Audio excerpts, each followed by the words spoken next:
Welcome back, everyone, to the deep dive. Great to be back. Last time we started talking about this really fascinating idea, directional audio. How sound can be, well, focused. Almost like using a spotlight, but for sound. Exactly. It's a powerful analogy. It really stretches the imagination, but it's becoming quite real. It is indeed. The technology is advancing quickly.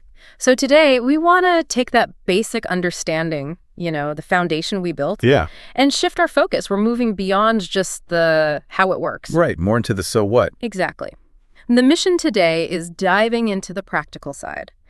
The applications, and maybe more importantly, the impact this tech is having or could have on our everyday lives. Why does it actually matter to you listening right now? Because, let's face it, we live in a pretty noisy world, right? Absolutely. Constant sound. And finding your own little pocket of sound, your own listening space, without shutting yourself off completely. Or bothering everyone else. Yeah, that's a huge challenge, a really common one. It is. And maybe just a quick technical point for those wondering how this acoustic spotlight works. Oh, yeah, good idea. It's mostly down to these sophisticated speaker arrays.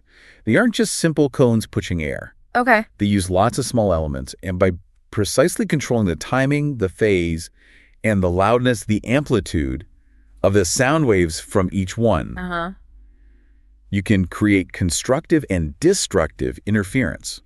It shapes the sound, focuses it. Think of it like an invisible lens for audio. Like phased array radar, but for sound waves. Exactly that kind of principle. Pinpointing audio just for you.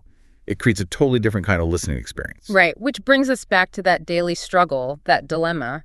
How do you listen to what you want to listen to privately without annoying the person next to you? Or the opposite problem. Yeah, or how do you hear anything clearly when there's just so much other noise around? It feels like this constant battle for, auditory peace. It really is a battle. And what's interesting, when you look at our current ways of listening, they work, of course, but they all involve pretty big trade-offs. Okay, like what? Well, take the most obvious one. Traditional headphones or earbuds. Right, we all use them. They're fantastic for privacy. You put them on, pop them in, and boom, you're in your own sound world. Totally. But that privacy, it often comes at a cost. Think about comfort, for one. Oh, yeah, after a while. That pressure, or just the feeling of having something in or on your ears. It's not always pleasant long-term. True. And then there's the social connection aspect, or lack thereof. The do not disturb sign for your ears. Exactly. You're kind of cut off, less aware of your surroundings, less approachable for just a quick chat. It creates a barrier. Physically there, but audibly checked out. I get that. And some research even points towards potential long-term ear health considerations, directing sound straight into the ear canal constantly. It's something to be aware of. So, headphones give privacy, but you lose comfort, connection, maybe even impact ear health down the line. That's the trade-off, essentially. Okay, but what about the flip side? When you don't want to be isolated, when you just want sound out in the open. Right, then we reach for conventional loudspeakers. Your phone speaker, a Bluetooth speaker, your laptop. Yeah. And those are great for filling a room, for shared listening in the right context, a party, maybe watching a movie together at home. Sure. But the moment you try to use those in a shared public space or even a quiet office. Oh, boy. Yeah, they fill the space with sound that anyone nearby can hear. That's the design. So privacy goes out the window. Completely. Yeah. And often, so does clarity for you. Think about trying to listen to a podcast in a noisy cafe on your phone speaker. Forget it. Half the sound gets lost and everyone else gets annoyed bits and pieces. Precisely. The audio disperses. It becomes unwanted background noise for others, and the ambient noise of the place interferes with your listening. So it's this constant conflict. We want clear, private sound. But headphones isolate us. We want open sound. But speakers broadcast to everyone and clarity suffers. We're always compromising, stuck in this audio tug of war. That sums it up really well. It feels like a constant compromise. But often, what if there's a way out? What if directional sound is like the peace treaty in this war? Well, that's exactly what the research suggests. It's positioned as a really elegant solution. Elegant, I like that. How so? Because it seems to bridge those gaps we just talked about. It fundamentally changes how we interact with audio. Instead of choosing between privacy and open-air listening. It offers a way to have both. Essentially, yes. By taking that core idea, that focused beam of sound. Like a light beam. Right. and turning it into a practical personal experience. Okay, so let's unpack that. The sources talk about creating a personal sound zone. What does that actually mean in practice? It's a great term, personal sound zone. It's not just marketing fluff. It really captures the shift. It means you, the listener, can hear clearly without disturbing those around you.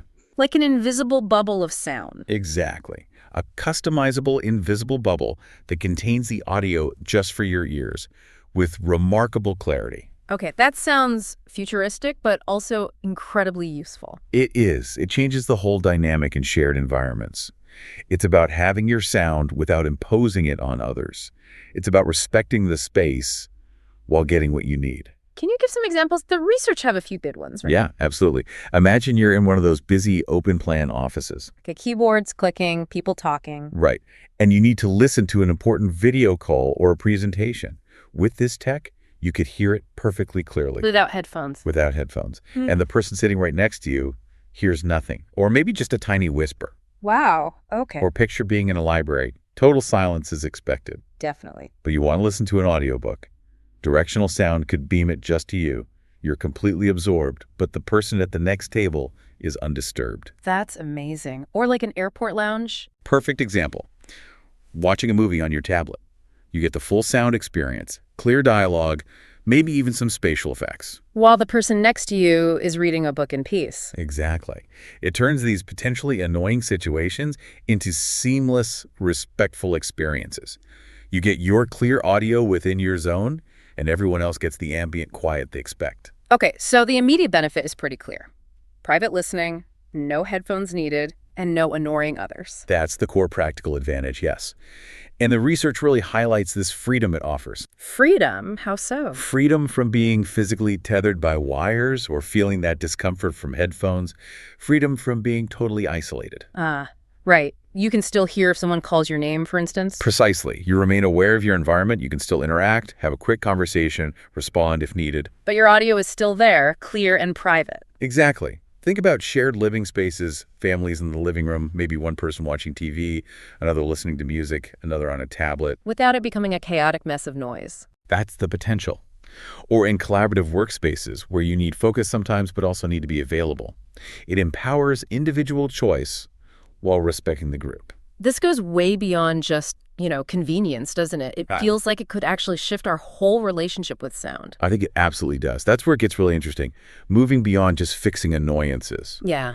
If you connect the dots, directional sound manages to blend the best of both worlds. That's a phrase from the research. The best of both worlds, meaning? Meaning it combines the freedom of open-air listening, that feeling of not being physically encumbered, with the privacy once thought possible only through headphones. For so long, it was an either-or choice. Right. And think about the mental aspect, too. Not just avoiding noise, but the cognitive load reduction. Your brain isn't constantly working to filter out unwanted sounds or dealing with the slight discomfort of headphones.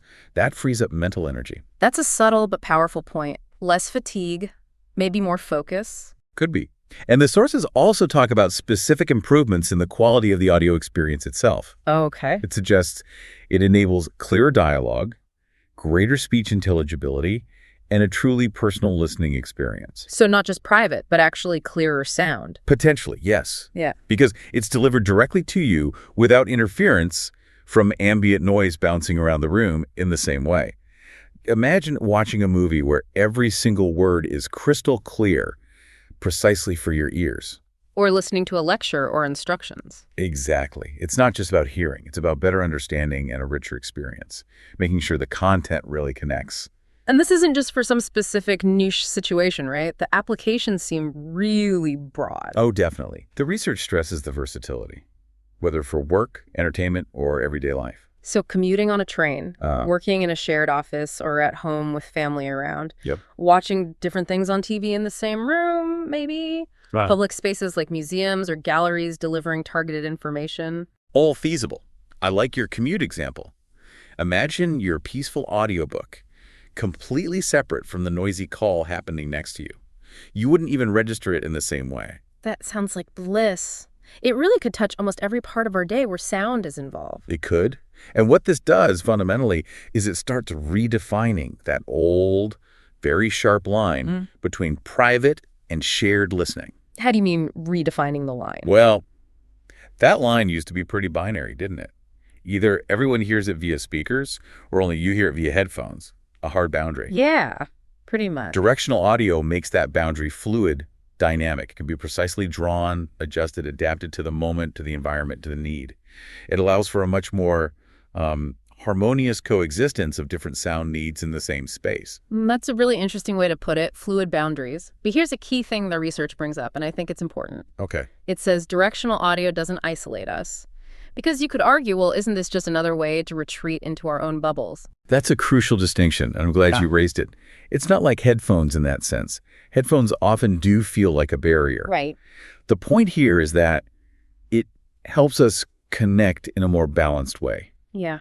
Private when we need it, shared when we want it. That's the core idea. Balanced connection. Yes, you can be fully present, aware, ready to engage with people around you because you're not physically blocked off.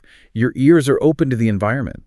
Yet you still have your own private, clear audio stream. And if the situation changes, if you want shared audio, the technology can potentially adapt or be switched off. Yeah. It's about giving us more control, more choice in how we manage that balance between personal needs and social interaction. Enhancing connection rather than detracting from it. Exactly. It's a more harmonious approach for our very interconnected world.